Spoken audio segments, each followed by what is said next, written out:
evidently some people did not know that I'm a medical doctor, so I'm just going to answer a few brief questions that were asked about myself personally. My name is Aaron Hartman.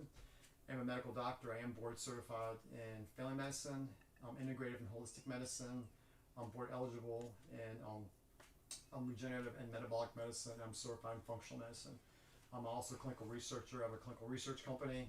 We've done over 60 studies to date, so I'm really deep into the research. I've been doing that since 2010. That's kind of who I am. Some other questions people are asking generally on some of the social media were about functional medicine. I think this time, this infection, this pandemic are actually ideal for functional medicine to rise to the occasion. So what is functional medicine? Basically, it's root cause analysis. Not just you have an infection, here are the approved treatments by the FDA, but let's look at this holistically. For example, what are they doing in South Korea? Hey, they're looking at hydroxychloroquine with zinc. What are they doing in China? They're looking at chloroquine. What are bigger? That's the integrative aspect, and then the functional aspect would be, okay, how do you boost your immune system through food, through diet?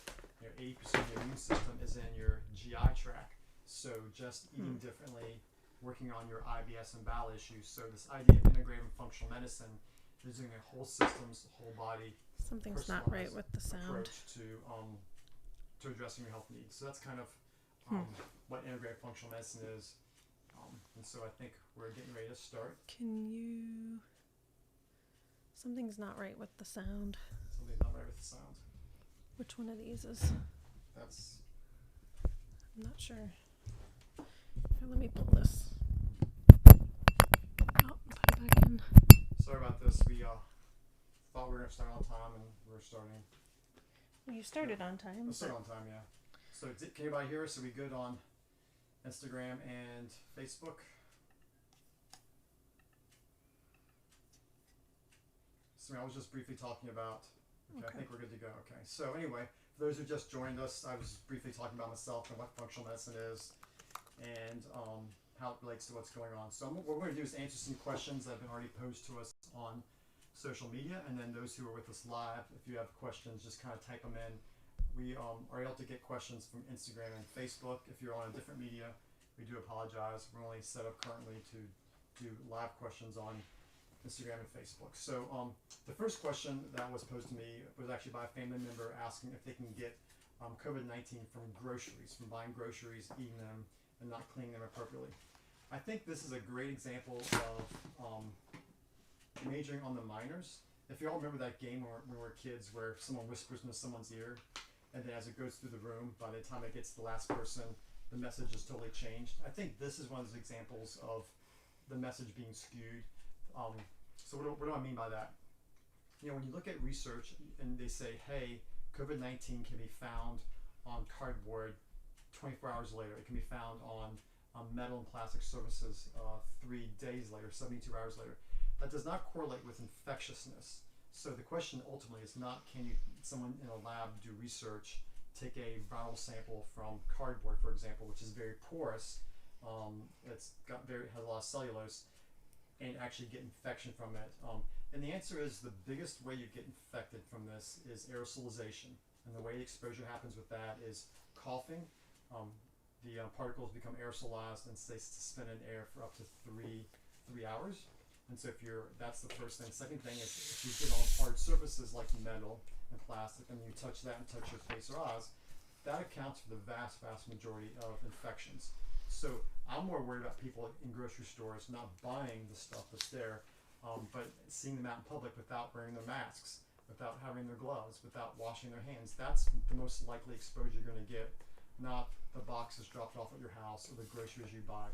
If it makes you feel better, because there's so much static out there about, if y'all remember, if you can think back to, we started doing this, the very first video I did was the end of January. If you can remember, in February, there's a question of whether or not on the one of the cruise ships that literally the COVID-19 would go through air ducts and transmit throughout the cruise ship, if y'all remember that. There's always going to be some extremes. People are all going to go, the biggest thing is what actually makes a difference, what actually gets you infected. And the answer is, hand washing, air droplets. So if you have to go out in public, wear your face mask, wear your gloves. If you're not going, and the thing with the gloves is you have to make sure you take them off and throw them away when you walk out of a building. when you leave the grocery store. One other thing to think about with infectiousness as well is that how much do you have to get exposed to? Again, it's not just if you get exposed to one virus, you'll get disease. The example I've given before is with HIV. If someone has HIV and they have an 18 gauge needle in them, then I get a needle stick with that, I have a risk of getting HIV of 1 in 250. So it's not a one-to-one correlate. So infectiousness is a big deal, and the infectiousness of groceries or a cardboard box is much, much less than you being in public and not having a face mask on or being closer to 6 feet to people. Yes, there's some stuff that maybe it's even further 6 meters, but again, the risk for transmission goes down drastically. So we need to major on the majors and not major on the minors. And that's one thing I've seen a lot last week is things coming back around with hydroxychloroquine and other treatments. We're majoring on the minors. Okay. Pause just for a second. I'm just going to take off one of your mics. I don't think is working as well. So I'm just going to flip this around. Oops, sorry. Sorry, everybody. Okay, try that. Okay. So we had to switch a mic out real quick, and we'll see if that is working. Ask Facebook if that's Ask better. Facebook, is that better? It's going to take a second. Okay. And ultimately, if whatever you're doing reduces stress, that's important. Actually, we'll be launching probably in a week or two one of our podcasts on stress as far as one of the pillars of functional medicine. If you're interested in that, maybe sign up, take a look at that in a couple of weeks. But the gist is stress is really bad, and stress by itself can increase your risk for cancers, infections. So if it makes you feel better to take charge and wash your vegetables, then by all means, wash them. But I don't think I wash my stuff regardless, but I'm not overly concerned about it. Someone heard that taking ibuprofen can actually bring on pneumonia quickly, and they wanted to know if Tylenol was okay. So I think that's an example of how one thing is said one place, and by the time the fifth or sixth person or the fifth or sixth blog mentions it, that it gets twisted a little bit, that if you take ibuprofen, it brings on pneumonia. That is not true. Ibuprofen does not bring on pneumonia. Suppressing your fever is suppressing your body's immune response. So if you suppress your body's immune response to infection, you're going to suppress your immune response. The people that makes a difference in are you really sick. Not the 80% that get sick and get better, but the 15% that get hospitalized or the 5% that are in the ICU. Those are the ones that if you suppress your fever, it actually increases your risk for mortality, i.e. dying from this. Tylenol as well. The one article that the Canadian, it was the French Minister of Health basically recommended not doing ibuprofen about 2 weeks ago. Backed off on that, the WHO. Yeah, the WHO backed off on that. Yeah, the problem is the literature that they were using was sound, that actually taking immune suppressors, taking things that suppress your body's ability to make antibodies, and that's what's happening. When your fever goes up, you're making these things called cytokines from the Th1 part of your immune system. It then spills over the Th2 part of your immune system. You make antibodies. So you're literally suppressing your immune system when you do that. For most people, not a big deal. But if you're one of those sick people in the ICU and you have sepsis, taking Tylenol is associated with a decreased risk of leaving the hospital alive. So I would just say what I personally do with the fever, I let them run. You worry about safety-wise when it gets to be about 106. So if it's 103, 104, I would not recommend taking a fever suppressant. It's really interesting if you think about in the West, Eastern medicine, Ayurvedic medicine, traditional Chinese medicine, they don't suppress people's fever. It's this Western concept that it's this Western concept that the way your body was adapted and created to have a fever to fight off infections and viruses is a bad thing. That's a very Western idea. It's a very modern idea. Anyway, does hydroxychloroquine with azithromycin help with COVID? And how can you get yourself some? So the initial research with the azithromycin and the zinc was actually in the test tube. So the first thing is that it was not in actual patients. The initial research that was being looked at in South Korea was actually in test tubes. It was published in France. There's currently a physician in New York who says he has about 600 to 700 patients of experience. The problem is that's now anecdotal experience. So it's test tube clinical experience, and he's an outpatient provider. The question is, in the hospital, what's the success rate with people in the hospital? Because of 80% of people outside the hospital who get this, if they're all going to get better anyway, and you give them azithromycin and hydroxychloroquine with zinc, and they get better, well, the answer is they would have gotten better anyway. The bigger question is in the hospital, if someone gets these, do they get better? And the answer is we don't know. We have some anecdotal evidence.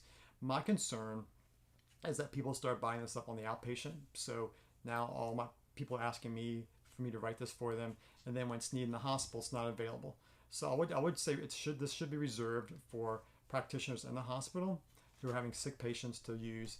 If we start using this for an outpatient for the 80% of people who will not engage the healthcare system, it won't be available for the sick people in the hospital. So now, a twist on that is there are natural things that act like hydroxychloroquine and chloroquine. They're called EGCG, which is a green tea extract. They're called quercetin, which is a onion and apple extract. And those things, the same research that was in South Korea to show that hydroxychloroquine increased the zinc in the cells, also showed that quercetin did the exact same thing.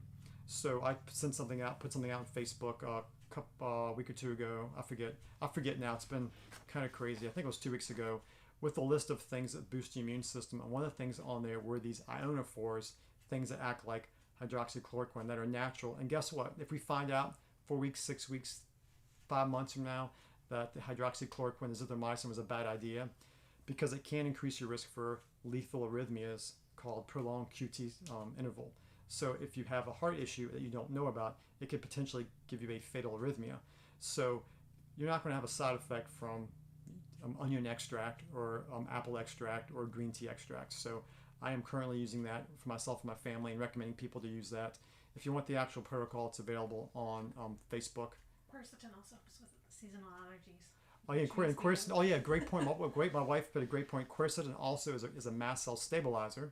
So if you have seasonal allergies, I actually am taking quercetin right now personally for my seasonal allergies as well. So if you have allergy issues, a great thing to take for seasonal allergies. Just really quickly, someone made the point that Dr. Zelenko, the guy who was using those things, was only treating patients over 60 and those with medical issues. So just back to your saying. Okay, great. So he was only doing it in people that are high risk. So. But outside of the actual hospital. But yeah. Again, in most of those patients, we're going to get better regardless. Someone also asked a question about chronic inflammatory response syndrome and should they do anything extra in regards to that. For those of you who don't know what chronic inflammatory response syndrome, it's some people refer to as chronic mold illness or chronic Lyme or fibromyalgia or chronic fatigue. It's basically this umbrella for a lot of people with innate immune system activation that can be caused by anything as obscure as red tide, Pfiesteria and Ciguatera to something like mold in your house, which accounts for about 80% of it. So if you have CIRS, you automatically have detoxification issues. You're going to have vitamin C deficiency issues. You're going to have connective tissue issues, deficiencies in glycine, glutamine, your collagen-based amino acids like proline, lysine. So you're going to have a lot of nutritional needs that whoever your functional medicine practitioner you're working with should be addressing those. So you're going to have a lot of extra needs. Vitamin C is one of those. Quercetin, actually, a lot of my mast cell patients, I will use quercetin, something else to use. But yes, if you have CRS, you're going to already have your foundational nutritional deficiencies, stress on your body, inflammation is already going to be there. And there are some concerns with cytokine storm. Well, part of CIRS is your innate immune system's activated, so your TGF-beta1, which is a cytokine, is elevated. So you already have a certain amount of cytokine dysregulation. So yes, you have an increased risk. Hopefully you're working with a functional medicine practitioner that can walk you through how to deal with that because you are at increased risk. So those are all the questions I had. There's a bunch. I know before. So I'm going to put that piece of paper down and just start answering some of the questions people are asking live. Okay. If, hopefully everybody can hear me okay. I realize on some of the videos I sound like I'm yelling. Because I'm like wanting to make sure everybody hears me. So hopefully... Sorry, I have to scroll to get to the questions. Are people with seasonal allergies in any worse position in regards to COVID-19? No. More likely to get confused with having something, but you're not more likely to get an issue. Actually, there's some interesting literature. If you have seasonal allergies, you actually might be less likely to get certain infections because that part of your immune system, the Th2 part, is upregulated. So, but vitamin C for your allergies, curcumin, which I didn't really mention a whole lot, because it boosts glutathione, quercetin. So those are all things I'd be taking right now, and they will also help with this as well. So I usually take an herbal supplement for my allergies, and I have been unintentionally stockpiling it, and we can't find it anywhere in the house. So I've just been doing the quercetin and curcumin, like little combo with some stinging nettle tincture. It's working great.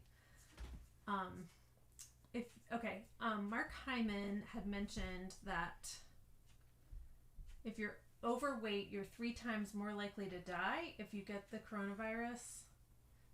This is what someone feels like they read from him. I haven't seen that, but so if someone is under 50 but 80 pounds overweight,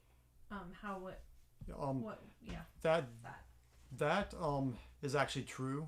I don't know if we actually posted that article on social media, but obesity by itself, because its effect on your immune system, is associated with increased mortality from COVID-19. So that is absolutely true. Okay. Hold on, let me read the actual question. So a lot of people have been walking outside, but they're kind of like gathering in groups and not staying, the recommended 6 feet apart. Since they're outside, does the aerosolization still last the same length of time as it would indoors? The short answer is we don't know, because all the studies are done in a controlled environment where there's not a lot of laminar flow, not a lot of airflow. The long answer is outside's much better. The UVA radiation from the sun is a natural disinfectant. It kills parasites, viruses, all kinds of things. We actually use it on our farm to sterilize cow feces so that the cows don't give themselves parasites. The wind actually is going to actually disperse things even better. And right now in allergy season, there's actually larger particles in the air. And so the larger particles, if this gets attached to it, actually falls out quicker. So I'm still going to say, the 6 feet distancing, all that kind of stuff. But outside is much, much better. You can't get any better ventilation than all the air around your body moving. And then the sun is a very, very powerful antimicrobial. When you look at things like ozone, you look at things like hydrogen peroxide, they're basically creating an effect, the exact same effect that's created by the sun's radiation, UVA, that actually sterilizes. So, okay. Does it help to wear a mask out in public? Absolutely. If you go out in public, you're not wearing a mask, you're kind of sort of asking for it. If you're in a store, and that's where you get exposed to the aerosolized air in the store, so you should definitely wear a mask in public. I would also advise gloves, and then when you leave the store, wherever you're at, you just throw the gloves away. If you don't have access to gloves, just make sure you wash your hands when you go from location to location. But right now, if you're out in public, you should be wearing a mask. How do steroids impact the cytokine storm issue? Steroids are used to treat cytokine storm. If someone is actually admitted to the hospital and has a thing called systemic inflammatory response syndrome, or SIRS, we'll use steroids and antibiotics to quell it down so they survive. The problem with steroids is that steroids as an anti-inflammatory also increase your risk from infection and dying from COVID-19. We think that might be one of the reasons why Iran's having a lot of issues with the mortality there, because in that culture they use lots of methylprednisolone for anti-inflammatory aches and pains. So yes, these steroids will help with SIRS, but it'll increase your risk for COVID-19 death. So if you don't need them, please don't take them. Okay. But you could use curcumin. Acts just like, it does way so much more than prednisone or steroids. So if you're taking it for aches and pains or other non-medical reasons, maybe try curcumin instead. High doses, 1,000 to 2,000 milligrams, up to 10,000 milligrams a day of curcumin has actually been studied to be safe. And that's a great, I use it with a lot of my rheumatoid as well as regular old arthritis patients, connective tissue patients, and it works really great. So if you're using it for a non-medical reason, maybe switch to that, because that will also boost your glutathione levels and improve liver detoxification and do all kinds of great stuff for you. Cool. Okay. Recently heard that heating food in the microwave may kill COVID-19. Is there any truth to that? Should we be concerned about takeout food anyway, packaging concerns aside? Those are kind of two questions. Yeah, I've not seen anything about microwave radiation killing COVID-19. We don't typically use radio waves for sterilization. We usually use either light like UVA, ultraviolet light, we use something electricity to create ions, but not microwaves. The microwave does superheat the food. I'd be more concerned about the microwave actually decreasing the nutritional content of your food and making your food more inflammatory. But it's not going to really, the food heating would actually, the good point. I'm sorry, I'm just thinking out loud here. Actually, you'd be less likely to kill stuff microwaving it than you would cooking it, because microwaving it is only going to heat things for a very short period of time. While versus if you heat it on the stovetop, you would actually be heating it for 5 to 10 minutes more. So if you're trying to kill the bacteria and stuff, I would probably recommend more using the stovetop or something like that. What was the second half to the question? Sorry. Second half was, should we be concerned about takeout food anyway? The places I've been doing takeout, there's like one person at the front desk and one person in the back making it. It's not 20 people. It's not a full restaurant. So I would say, I mean, should you be concerned? We should always be careful, but I would not be that concerned about it, because there's the places I've been, the restaurants are doing takeouts, maybe 2 people. If you're talking about fast food that you still have a whole service of people back there, then you might be more worried about it. Okay. Some of these questions, if I haven't thought about them before, you might see me just thinking as I'm answering them, because I haven't obviously thought about every single answer to every single question. So you kind of answered the wiping everything down question already earlier, but I think somebody came on a little bit later and just asking, if you leave items outside for several days, do you still need to wipe them down? You kind of already answered that in 2 other answers. But. Well, you're probably talking about boxes or things being shipped to you. If they're outside for 24 hours, by definition, cardboard, you're fine. Obviously, if they're in the light, even better. But then I answered that before. If you go back and listen to the thing, I talked about basically the spreadability and infectability on things coming from cellulose objects like cardboard. The chance of spread's much less than if you're touching a non-porous thing like metal.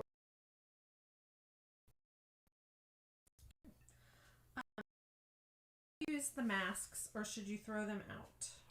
Asking because they're difficult to I'm going to tell you right now, we have in our medical office, we have 83 employees, or 80 some employees. We have a lot of employees, and we do not have a new mask for every person every day. So people are reusing their masks, and we actually purchased an air ozonator with a little bag, and so we'll put our masks.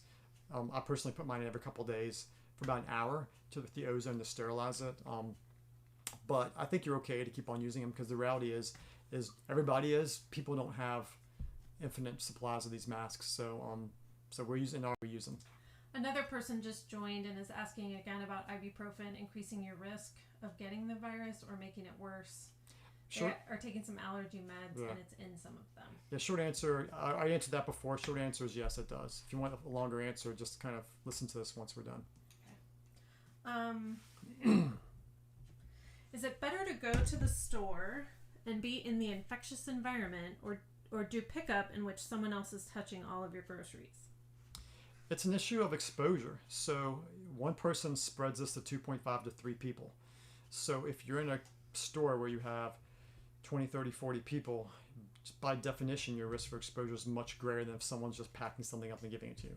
It's just, that's the right now. Right now we're seeing, I talked about this yesterday a little bit, about the spike we're seeing right now. I think part of the reason that we're seeing a spike right now is after, when this all started 2 weeks ago, everybody went to the grocery store, everybody got in a line for 2 hours and got exposed. And so I think we basically just got a super inoculation, and we're now seeing that spike up. And it's going to take another week for us to see if the social isolation from 2 weeks ago will be in effect.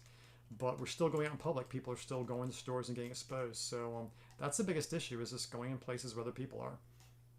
Okay, there's a few more. Sorry, I'm responding in writing to one of the questions. Let's see the other questions. Hold on. There's more, but somebody asked about an N95 mask versus a KN95 mask. K is in, what's the military? K. There's a lot of abbreviations. Could you specify that a little bit, please? There's a lot of different masks. There's level 1, level 3 masks. So if you could specify that acronym, it'd be helpful. Where's the 10? I think if you have a mask, using it. I mean, the reality is right now people just don't have access to masks in general. So even the cheesy surgical masks that aren't the best. Oh, it's a Korean mask. Oh. There's a lot of mask stuff going around. It's a little hard to keep up with the different things. Some people are actually being with.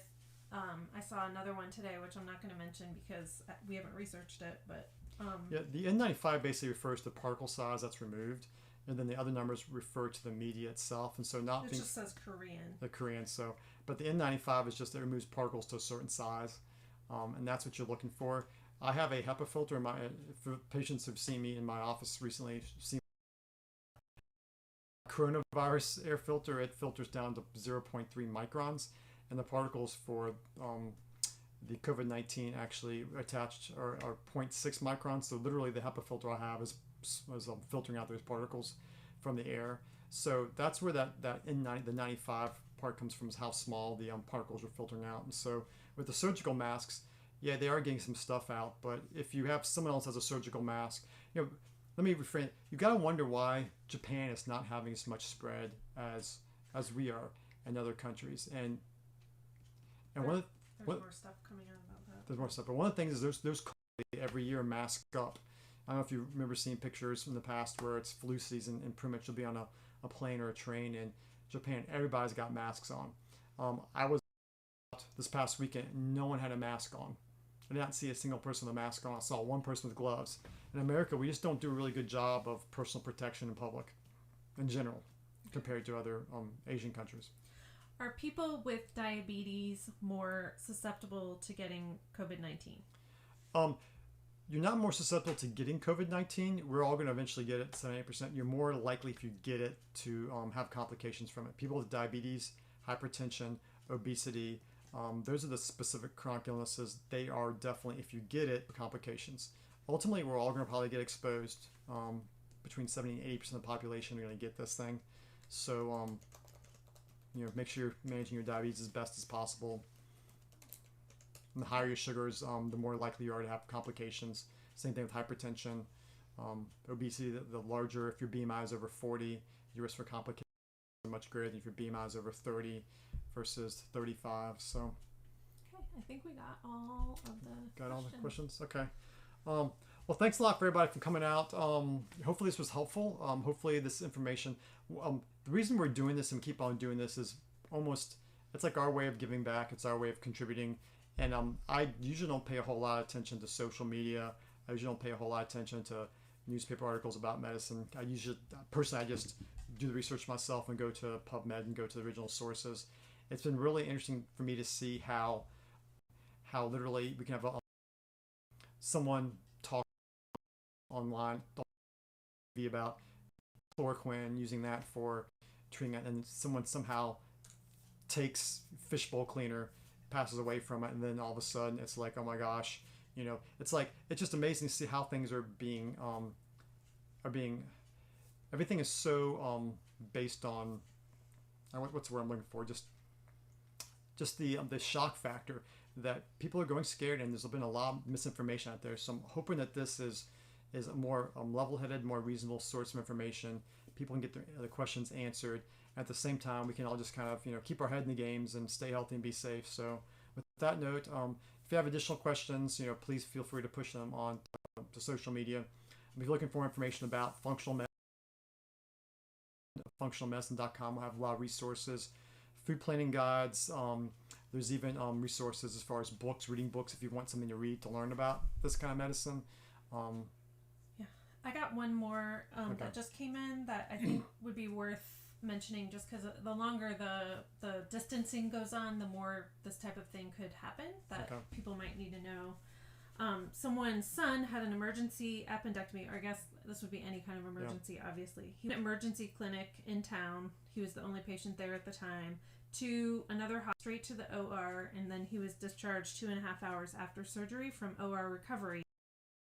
But they didn't tell them to self-quarantine or anything based on the fact that he was in the hospital. What do you think about that?